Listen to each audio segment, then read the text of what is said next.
نحمده ونصلي ونسلم على رسوله الكريم اما بعد فاعوذ بالله من الشیطان الرجیم بسم اللہ الرحمن الرحیم۔ دنیا بھر میں ہمارے چینل کو سننے اور دیکھنے والے حضرات، آج کا ہمارا موضوع ہے نشہ کرنے والا بندہ کن مراحل سے گزر کر اپنی زندگی کو تباہ کرتا ہے اور تباہی کے گھاٹ میں اتارتا ہے۔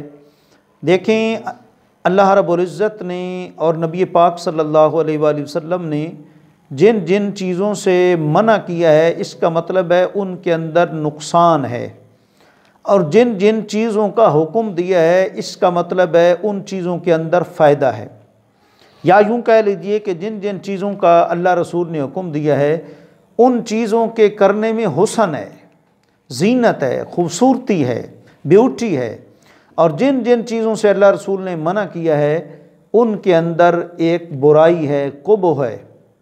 مثال کے طور پر اللہ رب العزت نے فرمایا کہ اقیم الصلاۃ، نماز قائم کرو، آتوا الزکوٰۃ، زکوٰۃ کی ادائیگی کرو۔ اس کا مطلب یہ ہے کہ اللہ نے حکم دیا نماز پڑھنے میں بہتری ہے، ہمارا فائدہ ہے، نماز پڑھنے سے چہرے کا نور اس میں اضافہ ہوگا، نماز پڑھنے سے دلی سکون میں اضافہ ہوگا۔ اسی طریقے سے حج کا حکم ہے، روزے رکھنے کا حکم ہے۔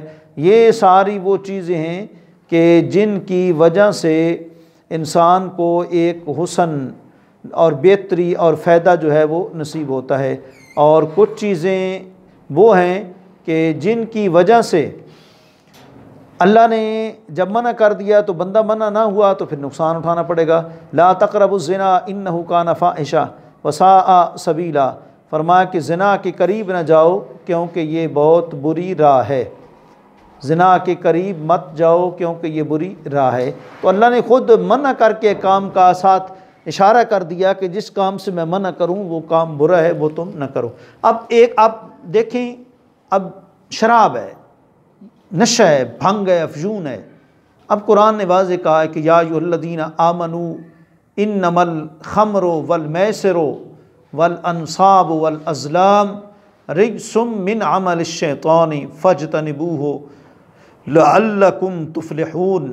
ساتھ وجہ بھی بتا دی کہ اللہ جس کام سے تمہیں منع کرتا ہے اس سے باز آؤ گے تو فلاح پا جاؤ گے، اور جس کا حکم دیتا ہے اس کو کرو گے تو فلاح پاؤ گے۔ فرمایا شراب ہے، باقی بھی چیزوں کا ذکر کیا، جوا ہے وغیرہ۔ فرمایا یہ ساری چیزیں کیا ہیں؟ رجس من عمل الشیطان، پلیت ہیں اور شیطانی عمل ہیں، ان سے تم بچو تاکہ تم فلاح پا جاؤ۔ اور کہیں فرمایا کہ الخمر حرام لأنہ مسکر وکل مسکر حرام، شراب حرام ہے کیونکہ یہ نشہ دیتا ہے، اور جو چیز نشہ دے وہ کیا ہوتی ہے؟ حرام ہوتی ہے، تو لہٰذا شراب بھی کیا ہے؟ حرام ہے۔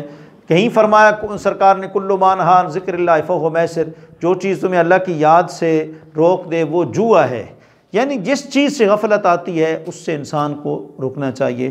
اب دیکھیں جو نشئی ہے، پہلے مرلے میں وہ سگریٹ پیتا ہے یا کوئی چیز اس کے اندر شراب کی آمیزش ہوتی ہے اس کو پیتا ہے، پھر آہستہ آہستہ اس کی عادت جب بناتا ہے نا، پھر دوسرا مرلہ آتا ہے، پھر خوشگوار موڈ میں اس کو پیتا ہے جی، اور پھر جب اس کو پیتا ہے پھر وہ اعتماد کر لیتا ہے نشے پر، وہ کہتا ہے کہ شاید اس میں بہتری ہے، اب وہ سمجھتا ہے کہ میری ہر دکھ کی دوا جو ہے وہ نشہ ہے۔ اب پھر اس کے بعد آخری مرلہ جب آتا ہے تو وہ پکا پھر سگریٹ سے شراب کا عادی ہو جاتا ہے، اور ایک عام چیز سے وہ بڑے جو ہے وہ نقصان والی چیز کی طرف جو ہے وہ چلا جاتا ہے۔ پھر نشئی کی علامات کیا ہوتی ہیں؟ اس کی پہلی علامت یہ تو چلتے ہوئے اس کو چکر آتے ہیں جی، لڑکھڑاتا ہے۔ وجہ کیا ہے؟ نشہ اس کے اوپر آتا ہے نا، کہ شراب کو شراب کہتی اس لیے کہ لأنہ مخامرۃ العقل، کیونکہ وہ عقل کو ڈھانپتا ہے۔ اب جب عقل اس کی ڈھانپی گئی نا تو اب لڑکھڑاتا ہے جی، پھر جاتے جاتے آہستہ آہستہ کیا ہوتا ہے؟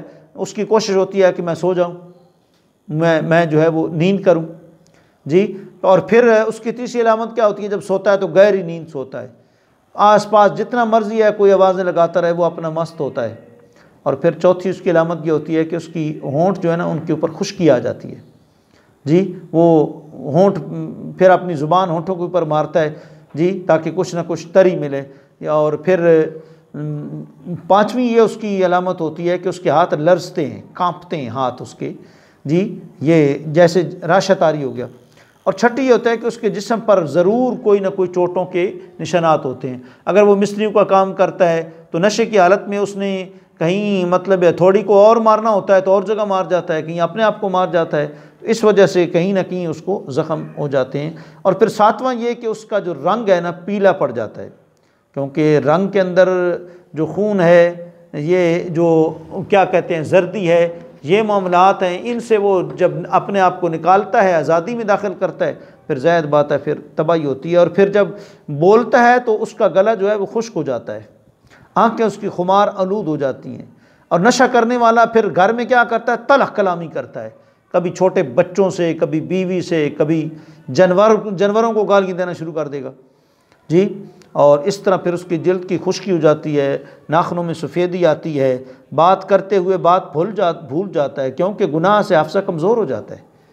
گناہ کیونکہ علم ایک اللہ کا نور ہے نا، نور سے حافظہ بڑھتا ہے، لیکن جب ایک بندہ گناہ کرتا ہے تو پھر وہ چیزیں اس کو بھول جاتی ہیں۔ اللہ کریم آپ کو، ہم سب کو، پوری قوم و ملت کو نشے کی جو ہے نقصانات سے آگاہ فرمائے۔ اور یہ نہیں کہ ہر نشئی میں یہ ساری علامتیں ہوں گی، لیکن یہ علامتیں ہم نے اس لیے بیان کی ہیں تاکہ ان علامتوں کو آپ ذہن میں رکھ کر تو نشئی کو پہچانیں، اور اس کو جب اس کا آغاز ہو تو شروع سے برائی کو پکڑیں اور اس کا خاتمہ کریں، ورنہ یہ نسلوں تک برائی پھیل جاتی ہے۔ اللہ کریم آپ کو، ہم سب کو ہر بری عادت سے محفوظ فرمائے۔ وآخر دعوانا ان الحمد للہ رب العالمین۔